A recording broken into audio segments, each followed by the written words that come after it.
Hello friends, today I will show you how to active on Google Application. Alright, so I'm opening the Google Application software. This is the Google Application software. I think it's to the interface. So if you want to add the div element, then you need to click on element also. You can click here. Also, you can press keyboard D. Alright, now you can add the div element. Alright, there is three type of element like div element, image element,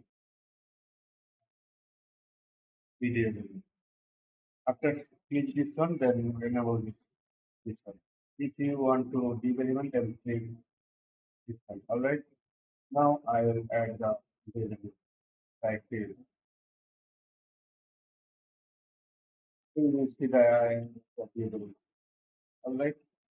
So if you want to add the if you code, then you can add from here. Alright. Then you need to add the code and you can add it. So that's it. Like this video and subscribe our channel. Thank you for the watching. Bye.